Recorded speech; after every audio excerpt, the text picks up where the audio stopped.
complementar a pergunta, você falou a respeito do estudo de proporção e tal, e como que a gente mantém a proporção, não perde a proporção do personagem com poses com ritmo mais exagerado, porque o que eu sinto assim quando eu estudo, às vezes eu perco a proporção do meu boneco quando eu vou fazer uma outra pose, apesar de entender que o pubis ali divide o meio do corpo e que o cotovelo bate no tórax, etc, entendeu? Uhum. Como que eu posso evitar de perder esse conhecimento quando estiver fazendo uma pose que não é estática? Em perspectiva também. Isso aí. O grande macetinho dessa fórmula aqui que eu passei, ela é um pouquinho mais complexa do que isso, mas vai ser demais se eu passar aqui agora, né? Geralmente a aula de proporção que eu tenho é uma aula inteira. Mas tudo Entendi. isso daqui, toda essa fórmula, ela funciona em perspectiva. Se você notar aqui, isso daqui é uma caixa, tá vendo? Uhum. Então, se eu sei posicionar uma caixa em perspectiva, e eu sei dessa fórmula, eu vou saber posicionar também. Então, por exemplo, e agora volta de novo a observação, né, que seria a relação com tamanho. Tem muita gente que não sabe perspectiva, mas tem uma boa observação e sabe, por exemplo, se eu faço um tronco olhando para baixo, eu sei que as coisas vão diminuir conforme elas chegam mais embaixo. E aí dá a sensação de que ele está fazendo certinho. Mas se a gente juntar os dois, junto com a perspectiva, a gente pode fazer, por exemplo, um tronco. Eu vou ainda pensar exatamente nessa unidade, só que agora eu vou adicionar as distorções de perspectiva. Ó, isso daqui ainda é uma unidade. Essa unidade eu sei que ela vai bater aqui até a caixa torácica.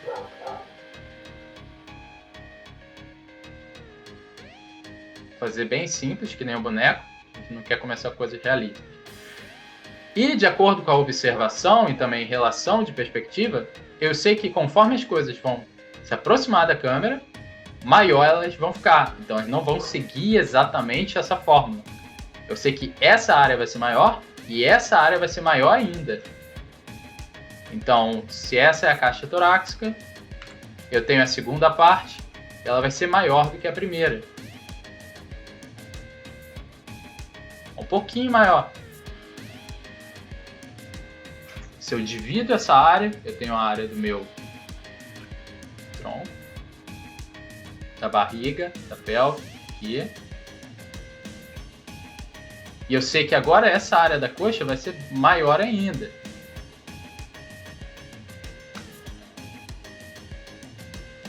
A área do joelho vai ser maior ainda, e aqui maior ainda. E aí vai vir dessa forma que eu vou calcular a proporção dessa maneira. Mesma coisa com o braço, por exemplo. Se eu sei que o braço e o antebraço têm o mesmo tamanho, como que eu adiciono um braço em perspectiva vindo para frente? Então eu sei que isso daqui vai ser o mesmo tamanho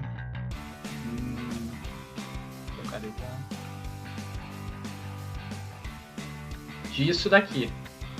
Só que o antebraço, por estar mais próximo da câmera, ele vai ser maior mesmo. Tanto de tamanho quanto de altura. De altura de largura, de comprimento.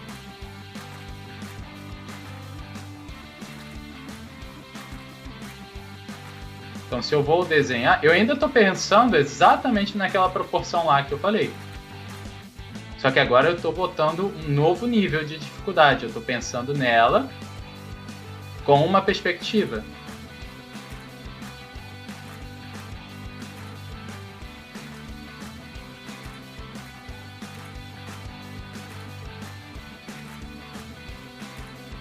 Então a mão vai ser gigante comparado ao antebraço.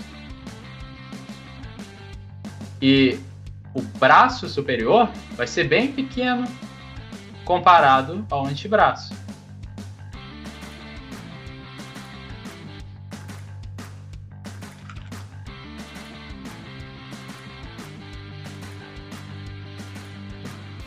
A outra coisa que é bem útil também de saber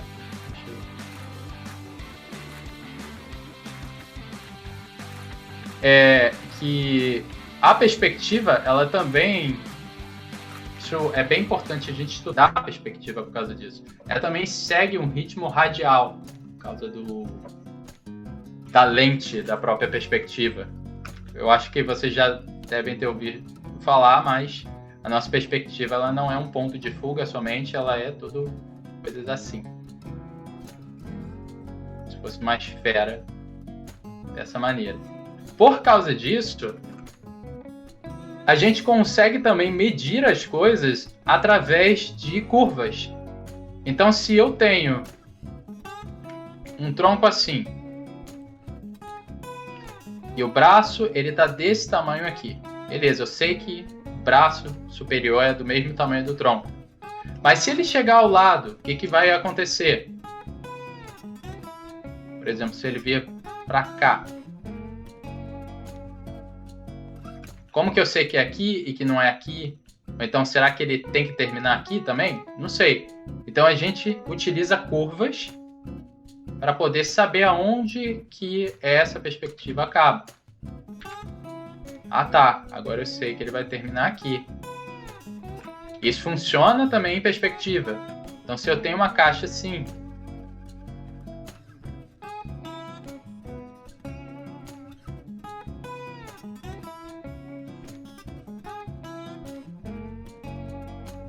e eu sei que o braço reto, ele estaria aqui, nessa área. Mas como é que ele vai vir para frente? Mais ou menos dessa forma aqui. Eu vou adicionar a curva. E aí, a gente vai ter que fazer algo que até o Scott Halverson ensina para mexer vidros. E olha que interessante, a gente pode relacionar duas áreas. Isso daqui é uma unidade, não é? Tamanhos iguais. Se o tamanho do braço ele é o mesmo dessa lateral, ele também vai ser o mesmo da parte superior, que é o mesmo tamanho.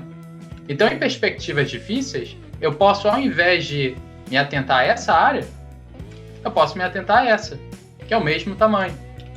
Então, eu posso vir aqui, e isso daqui seria um braço reto, e isso daqui seria um braço para baixo. Então, eu tenho os dois cálculos. Para eu achar o terceiro, eu posso dividir através de curvas. O terceiro vai ser aqui. Estou pensando nas curvas, eu só não estou literalmente desenhando ela. Então, ok, agora eu sei qual é a posição de um braço em perspectiva e um ângulo de 45 graus. E aí a gente pode repetir essas coisas várias e várias vezes. Agora, de novo, isso daqui é para perspectiva.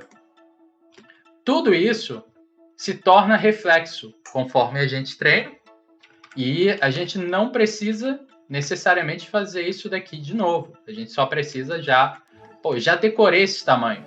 Então, basicamente, é só eu vir aqui com os pontinhos e fazer o meu gestual direto. Eu acho que é isso que confunde muitas pessoas. Por exemplo, o Ian ele desenha muito bem em perspectiva. E ele faz exatamente isso. Ele vem, eu vou fazer um cara de baixo para cima. Ele vem aqui e ele faz assim, ó. Ele está sintetizando todo esse conhecimento que ele já tem. Ele faz a perna aqui. Mas o que a gente não vê por trás é o tipo de exercício que teve que fazer diariamente ou então durante muito tempo para você começar a se acostumar com isso. E eu também não recomendo pegar poses muito complexas em perspectiva, tá? De novo, yoga não é muito interessante para você botar em perspectiva. Porque a gente tem muita torção, tem muitas coisas. E a própria perspectiva, ela já serve como gestual. Se vocês verem, por exemplo, na splash art, quantas vezes a gente já viu, por exemplo, um tronco bem simples assim, reto, com contraposto bem simples vindo para cá, E aí vem um pezinho assim. E aí o outro pezinho tá aqui, sei lá, vindo para trás. E aí tem uma mão grandona vindo aqui. Isso aqui não é tão complicado de fazer no gestual mesmo. Mas... E uma mão assim grandona vindo para cá, assim. É uma pose relativamente simples. O que acaba deixando interessante é a perspectiva, né? A profundidade dos elementos. Então, tentem não ser tão ambiciosos com essas coisas de perspectiva de primeira. Tenta fazer coisas fáceis, assim, por exemplo, deixar a pessoa vindo de cima para baixo.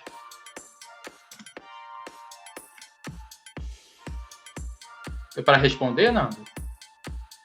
Deu perfeitamente. Muito obrigado. Como manter o movimento do estudo gesture ou do esboço em desenho finalizado e ainda condizente com a anatomia humana? Quando a gente está... Deixa eu esse cara aqui.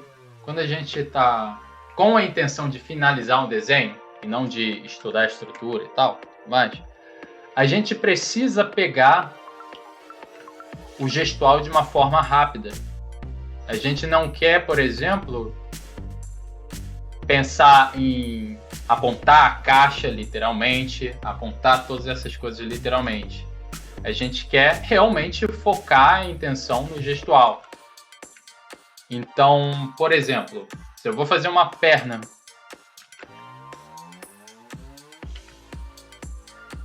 eu vou entender essas curvas, por exemplo, coisa que a gente não sabe sobre a perna é que o joelho tem gestual, tá? Muita gente faz o joelho assim, reto. Então faz até a perna aqui, aí o joelho e o negócio reto. Fica estranho. O joelho ele tem o gestual, ele entra. Então coxa entra, o joelho ele vai entrar para o outro lado, canela entra para o mesmo lado da coxa. Então a gente tem todos esses ritmos aqui. Beleza, uma vez que eu tenho esses ritmos, agora eu posso fazer um shape mais gestual. Eu posso até exagerar esses ritmos aqui. A gente pode pensar gestual nesse momento como curvas.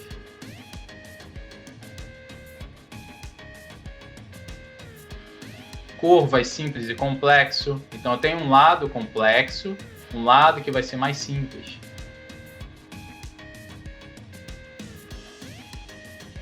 Uma vez que eu tenho isso, e que está funcionando, e que está com gestual, o que eu quero fazer nas próximas etapas é não perder isso. Como que eu não perco isso? Eu preciso fazer coisas aqui dentro que sejam condizentes com esses ritmos. Se eu venho aqui e vou desenhar os músculos do quadríceps, e aí eu faço coisas assim, tá vendo que eu tô destruindo em 2 linhas todo o meu gestual? Por quê? Porque isso daqui tá reto. Olha a curva que eu tô tendo aqui do lado. E aí eu boto 2 paradas retas assim, vai destruir. Eu preciso pensar nessa curva e ver, tá, beleza, que outras linhas, porque eu sei a anatomia, que outras linhas eu posso adicionar para gerar esse movimento? Então, eu tenho essa linha de força aqui, eu tenho essa segunda linha que está vindo para cá, que rebate para essa área. Então, essas 2 linhas estão contribuindo para o movimento no momento. E eu não preciso adicionar toda a anatomia 100%. Até porque não aparece no corpo humano 100% da anatomia. Você não vê o abdômen da pessoa, por exemplo, assim. Isso não existe. Por mais definida que ela seja, isso daqui não acontece. Mesma coisa com a perna. A gente não vai ver o sartório aqui cortado sempre, não vê a divisão dos adutores. A gente não vê essas coisas. Então a gente quer escolher a anatomia como se fosse um buffet. Eu sei de todas as minhas opções e agora eu vou botar as que me interessam mais. Tem aqui. Vai ter o sartório passando para esse lado. O joelho, eu não posso fazer assim, ó. Ele está indo contra o movimento.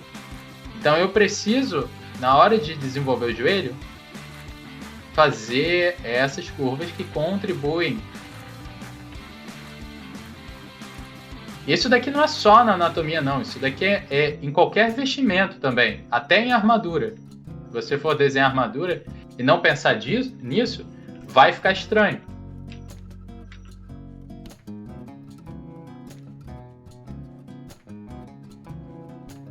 Aqui eu tenho a tíbia aparecendo. Aí eu posso puxar levemente esse ritmo dela para vir aqui. Então, todo o meu desenvolvimento anatômico está somando, ele não está destruindo o meu gestual.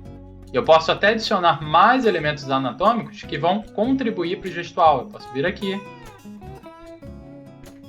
e adicionar a parte óssea que temos aqui embaixo, que é o malelo. Então, ao invés de ser reto, eu vou ter uma curvinha a mais aqui, um ponto alto, e eu vou ter um ponto mais baixo desse lado.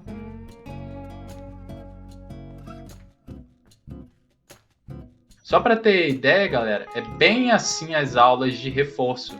Junto com as críticas, a gente tem essa série de perguntas e respostas. E tá, mas eu quero adicionar por algum motivo os adutores. Porque eu tenho essa curva planejada aqui, eu não posso, de novo, vir aqui fazer isso. Isso daqui ficaria estranho. Eu posso simplesmente deixar levemente reto essa área. Isso vai dar a sensação de que tem os adutores aqui. E por que essa reta não destruiu o meu gestual, mas só enfatizou ele? Retas também têm ritmos quando unidas com curvas. Então, por exemplo, o que tem mais gestual? Isso daqui? Ou isso daqui? Nesse caso, a força, né, dessa curva, de novo, a gente definiu o gestual como curvas nesse momento. Não é só isso. E nesse caso daqui, eu tenho, ó, unido com uma reta, uma curva muito mais aguçada. Então, isso daqui tem mais gestual do que isso. É, de novo,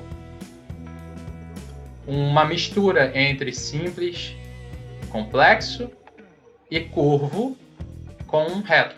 Então não quer dizer que a gente não deva utilizar retas, a gente só precisa posicionar nos lugares certos. Então é assim que a gente vai finalizando. E só mais uma coisa importante para fechar isso daqui: se eu for iluminar essa perna de alguma forma, eu não posso vir aqui e falar, ah, tem uma luz que está vindo aqui nessa direção, então significa que tudo isso daqui, ó, tá na sombra. E a pessoa faz assim. Olha como é que eu matei o meu gestual através da luz e sombra. Matei ele muito feio. Então, quando eu vou entrar na parte de luz e sombra, também tem gestual. Eu preciso pensar nesses shapes aqui, ó, que vai contribuir para esse movimento que eu tenho. Então, tudo soma conforme você vai progredindo. Mais uma vez, se eu venho aqui e ilumino assim, ó, dessa maneira, panturrilha, olha como é que eu mato ela. Tenho que curvar ela.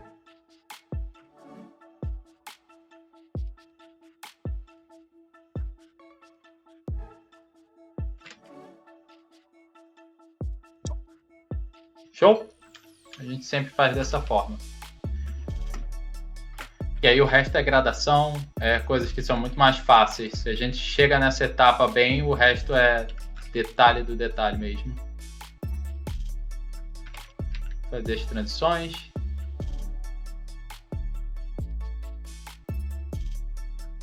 Ô Manel, eu queria assim, que você pudesse brevemente falar qual que é a importância de estudar anatomia, porque as pessoas acham que anatomia é músculo e tudo mais e corpo humano, mas não entendem que isso às vezes também vai te ajudar a desenhar roupa melhor, vai te ajudar a desenhar armadura melhor, vai te ajudar a entender as coisas melhores, vai te ensinar a entender, às vezes, fazer mecha, sabe? Porque Sim. meio que Porque é uma coisa que eu quase não vejo ninguém falando. Que se for olhar mecha, as estruturas, como é que funcionam, são cópias fajutas do corpo humano, né? Da estrutura óssea do corpo humano, né? Os caras, da perna de caranguejo, né? Tem muito perna de robô que é basicamente a estrutura de uma perna de um caranguejo e tudo mais.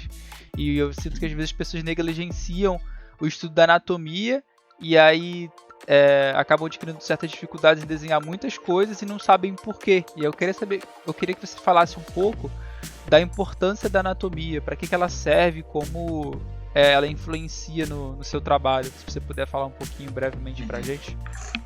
Sim. Tem várias maneiras que influenciam. Como eu estudei isso na maior parte do tempo, qualquer coisa que eu faço hoje em dia eu vou pensar na anatomia. Mesmo que eu não desenhe a anatomia, eu vou pensar. Por exemplo, se eu vou estudar uma armadura, eu evito de fazer isso daqui com a armadura, por exemplo. Fazer ela assim. Uma armadura. É isso daqui. Por que eu evito de fazer isso? Porque eu sei que o nosso tronco ele dobra. Como que uma armadura chapada assim vai me possibilitar dobrar? Não vou conseguir dobrar. Então o que a gente consegue ver, por exemplo, em designs de armadura, é que na realidade uma full plate, né, uma armadura pesada, ela tem uma área aqui marcada que é igualzinho à costela, à caixa torácica,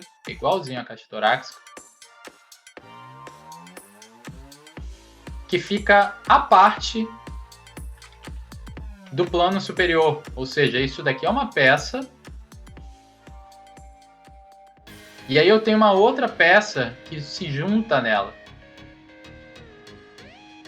Exatamente para eu ter essa mobilidade, né, dessas coisas não se tocarem, não bater. Não só isso, mas se a gente traduzir, por exemplo,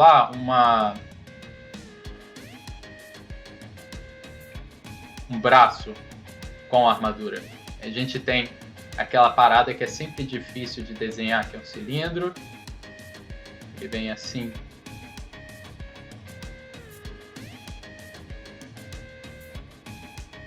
Mais uma vez, isso daqui é literalmente o cotovelo da armadura. E não só isso, mas a gente, por pensar em anatomia, a gente raciocina aonde a gente vai botar isso daqui. Por exemplo, muita gente bota na frente essa placa. E se a gente notar, o braço ele vai ficar dessa forma aqui. Inclusive eu dei uma crítica nesses dias, aqui bem na Skilltree mesmo, falando sobre isso. Então eu preciso pensar na função dela referente à anatomia para eu poder posicionar de uma maneira convincente. E é bem importante ser convincente, porque mesmo que as pessoas não saibam qual é o certo, estranha. Ela vai, não sei como, mas ela vai ter visto o certo em algum lugar e o inconsciente dela vai apitar e vai falar, não, isso daqui tá errado. E vai causar um grande incômodo. Então é sempre bom a gente vincular. Isso é na armadura. Na roupa, por exemplo, a gente soluciona algumas dobras da mesma maneira que a gente soluciona os músculos do antebraço. Então se eu tenho uma dobra assim,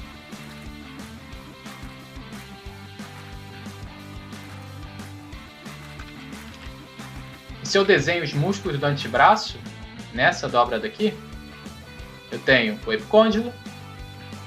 Coincidentemente, aonde é que o tecido vai agarrar? Vai ser no epicôndilo, vai ser na ponta do cotovelo. A partir daqui eu teria os músculos do antebraço passando assim. É basicamente isso que a gente faz com o tecido também. Então, na hora de desenhar algumas mangas, estou pensando nesses músculos do antebraço, vindo no ponto de tensão.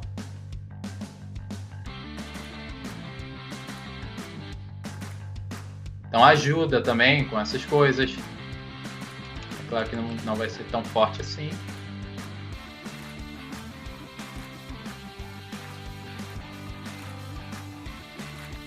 E sobre mecha, eu acho que o mecha é o mais óbvio, né? Mecha é basicamente, se a gente for pegar o mais simples possível, ele é a primeira estrutura de qualquer parte anatômica. Então, se eu faço isso daqui pro ombro, faço isso daqui pro braço, eu vou começar a ter algo mecha.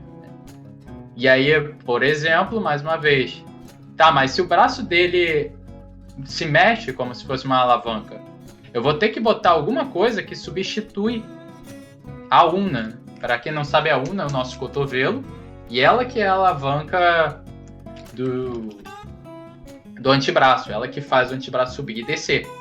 O rádio faz rotacionar, o una faz subir e descer. Então eu preciso ter alguma estrutura aqui, talvez um negócio assim. Muitas vezes a gente pode fazer bem parecido com como a gente desenharia o corpo humano mesmo. Fazer algo assim. E agora eu já tenho algo. Eu tenho perspectiva para a gente ver o cotovelo. E agora eu tenho algo que possa assimilar tanto com a anatomia. Agora não precisa ser necessariamente isso. Pode ser outras formas. Posso fazer o cotovelo mais dessa maneira. Muitas vezes o que a gente faz é substitui todas as partes ósseas por partes mecânicas. Então eu vou lá, eu vou desenhar literalmente o osso. Só que vou adicionar um motif, né? Vou adicionar alguma coisa que assemelhe com algo mais mecânico. Então, talvez adicionar umas coisinhas assim. Eu não sou muito bom em sci-fi,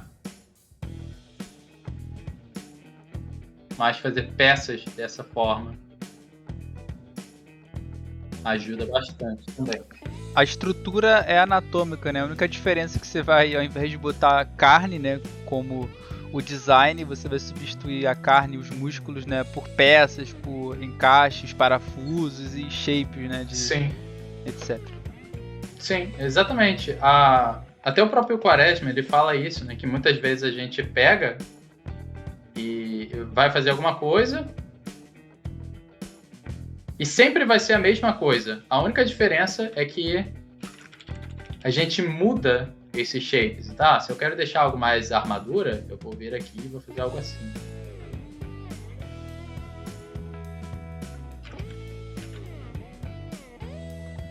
Se eu quero deixar mais robótico, eu vou adicionar outro tipo de shape, outro tipo de linguagem. Mas um braço vai ser um braço, uma perna vai ser uma perna. É sempre a mesma coisa. É literalmente a mesma coisa. E facilita, porque se a gente sabe... o que eu acho assim, você pode estudar direto mecha e não precisar de anatomia? Pode, tem gente que faz isso, não vou mentir. Mas se você tem uma linguagem para você traduzir tudo aquilo, vai garantidamente ficar mais fácil. E a vantagem da anatomia é que, a menos que você seja somente um artista de cenário, você vai usar ela em vários lugares. Você não vai usar só nos seus designs de mecha, você não vai usar ela só nos seus designs de monstro, só em desenhar corpo, você vai usar ela em tudo, em literalmente tudo. Mesmo que seja só a teoria e a função dela. Show? Vou continuar a pergunta aqui. Como eu ponho em trabalho uma perspectiva... Só para acelerar um pouquinho, que a gente só tem meia hora, se eu tiver já respondido, eu só vou fazer um comentário e passar para a próxima. E só para não ficar respondendo de novo. Como eu ponho em trabalho uma perspectiva diferente da imagem anatômica de referência? É bem o que eu falei. Só rapidinho. Se eu tenho uma referência que está de 3/4, eu vou estudar as formas primitivas dela. Vou vir aqui e eu vou estudar. Tá, o 3/4 dela vai ser assim. Como que eu ponho em prática uma perspectiva diferente dela? Eu vou ter que, com conhecimento de perspectiva e estrutura, rotacionar isso daqui. Tá, eu vou rotacionar ela mais para cá. Vamos supor, 3/4 para trás.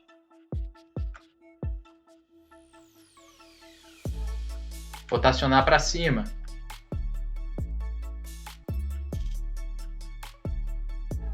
A anatomia em si, ela vai entrar mais, aqui ela entra por causa da proporção, mas ela vai entrar mais ainda nas próximas etapas, que seria, por exemplo, como que eu adiciono o peitoral aqui?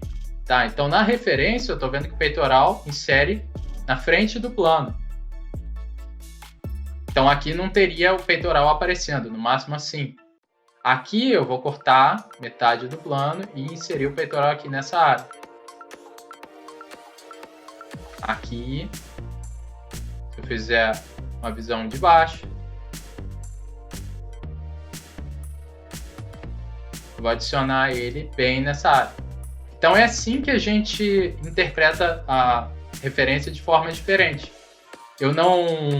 Eu acho importante copiar a referência, mas eventualmente a gente para de copiar ela e começa a analisar ela a partir das ferramentas de formas, seja esferas, cilindros, caixas e derivado dela. Exatamente para a gente poder rotacionar depois de estudar ela. Entendeu? Então, voltando aqui. Cadê? Ó, esse carinha de novo. Então seria bem isso. Eu sei que essa... Deixa eu ver. Essa perna daqui, só essa coxa. Eu estou vendo na referência que ela é um cilindro que começa bem grosso e afina conforme chega no joelho. Então é cilindro assim. O que eu faço para botar isso em perspectiva? Eu desenho esse cilindro em perspectiva. Beleza, então vamos supor que ele vem para frente, ele vai ser bem grosso no começo, ele afina conforme chega na base. Agora, mais uma vez eu recomendo não começar fazendo perspectivas tão drásticas no começo. Se você tem ele de frente, tenta botar 3/4. Não tenta botar uma visão super mega foreshortening. Aqui eu tenho essa mesma perna, só que vindo para frente.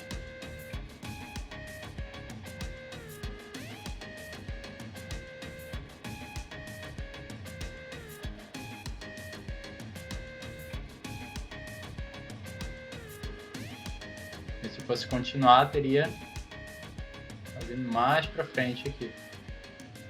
Okay? Mas o cilindro em si é o mesmo.